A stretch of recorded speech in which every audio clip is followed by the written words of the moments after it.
Good morning, guys.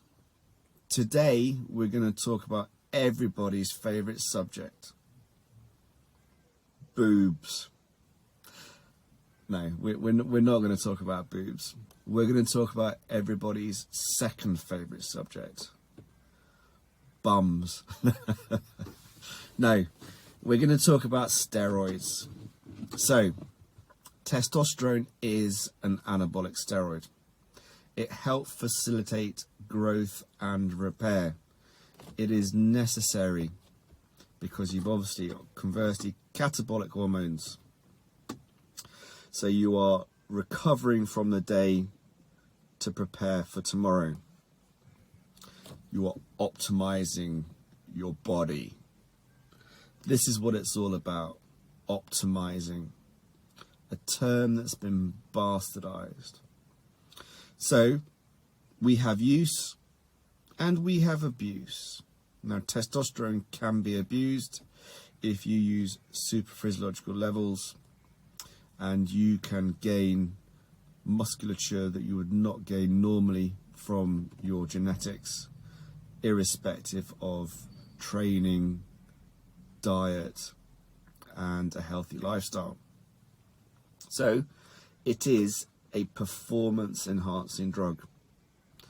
Performance-enhancing drugs are everywhere. I'm with Nate Diaz on this one. Everybody's on steroids. You've only got to look at the UFC when VADA came in. Everybody shrunk. I'm privy to a lot of information, and yeah, you wouldn't honestly believe the amount of steroids that are going on in professional sports. Some people have it written into their contracts when they have blood tests.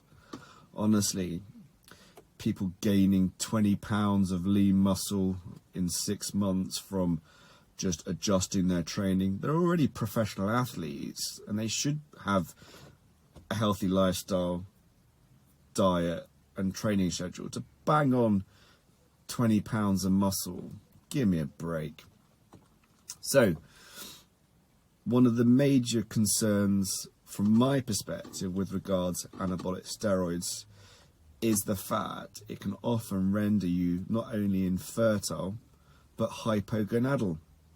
So you'll likely sit across from me and say, yeah, alright, I did do steroids.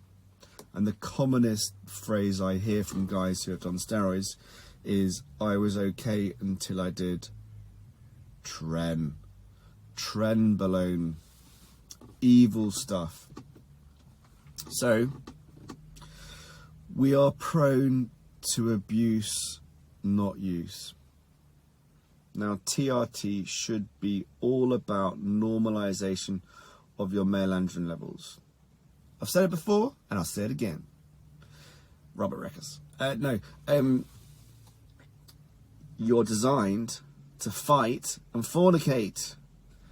So what the hell do you want to defy your genetics?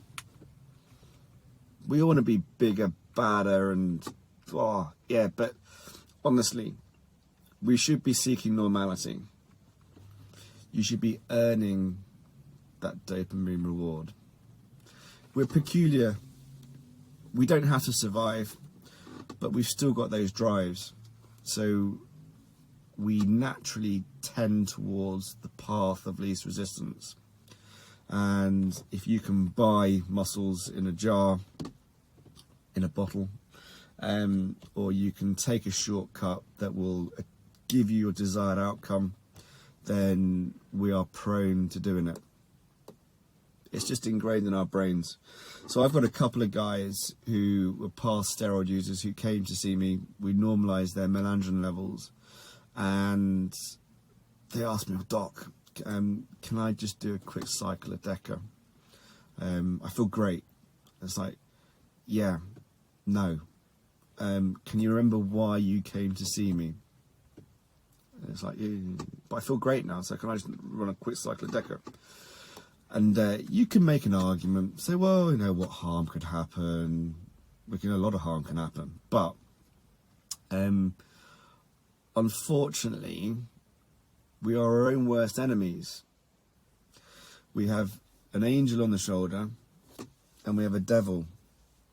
And the devil is seductive. We all like to be a bit naughty. Being naughty is good fun, because we live in a very safe, sterile world that there's no risk. So we don't really expose ourselves to risk unless we do it voluntarily. And when we're 18, 19 years old, we do a lot of that. As much fun as it is, ultimately, a lot of those risky behaviours have consequences. So you're sat in front of me now because of those bad choices. Now, I don't believe in having regrets, because everything that's happened before you has led you to this position right now, and it's ultimately up to you what you do today. You have no obligation to be the same person that you were 5 minutes ago. So it's all about choice. We've removed survival, so we've got choice now. So choose wisely. So a lot of us have obviously made bad choices in the past. It's time to make some good choices. So TRT and anabolic steroids. Unfortunately, we live in a very regressive, concrete thinking healthcare system that is safety conscious. What's wrong with safety conscious? Well, there's nothing wrong with safety conscious. However, sometimes what it does is it prevents progress. Now, nobody's really interested in testosterone deficiency and TRT. You're not going to die. The fact that it will improve your quantity and quality of life, and it's a preventative drug, so you will be less prone to chronic disease and mental unrest, which is a shocking problem within our society. And a lot of it comes down to the fact that we don't look for our physical causes, and the model or the machine is distorted. And I think that's one of the reasons why we reach to drugs, especially narcotics and things like that, because we recognize that this consciousness is a little bit peculiar, and people turn to drugs to find something different that cannot be found in this modern world. Sad, really, but it is what it is. So it's a matter of finding some normality, and steroids unfortunately paint a distorted picture. So lots of guys have trouble because they have a distorted reality. And it's not like other drugs. That distorted reality goes on for weeks and weeks and weeks, and that appears quite normal. So when you come off steroids, then you don't really understand what normal is. And obviously, because your levels are going to drop to below normal before hopefully they recover, you're going to feel terrible. And what are you going to want to do? Jump back on those steroids, which will ultimately have a negative health outcome. We're not even going to talk about kidneys and livers and all that sort of business, but obviously from my perspective, it's infertility and hypogonadism. We cannot have an association of steroids with TRT, irrespective of TRT being a steroid, because NHS endocrinologists still can't get their heads around this concept of microdosing. We were accused of encouraging supraphysiological levels because we were almost accused of macrodosing. Now, if you know anything about our practice, we encourage normal levels. So we've got people who do this as a job who do not have a basic understanding of physiology, pharmacology, and they are going by the computer. It's Little Britain. The computer says no.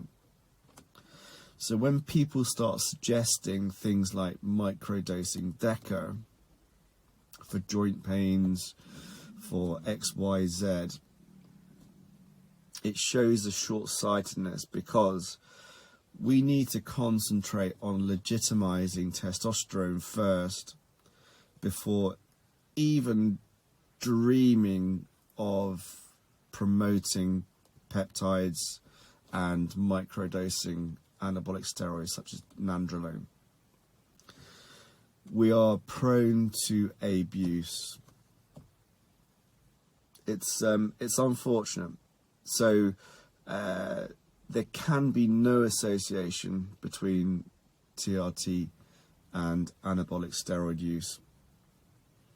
So please stop promoting this, because guys out there are struggling, and guys do not have access to safe and effective care because there are YouTube videos promoting what's next in TRT. TRT and DECA, TRT and peptides, TRT and SERMs. What's the future? The future, we need to concentrate on legitimizing testosterone replacement therapy. So whilst there may be benefits, unfortunately the needs of the collective in this circumstance outweigh your perceived needs as an individual. Because funnily enough, if you normalize, and I mean properly normalize or optimize, which is a term that's been bastardized by the TRT bros, and you work your ass off, look at your lifestyle, nutrition and exercise, you will achieve health, appreciating that it needs to be worked on every single day, and you can earn that reward rather than inject it. It's all about balance, baby. Namaste.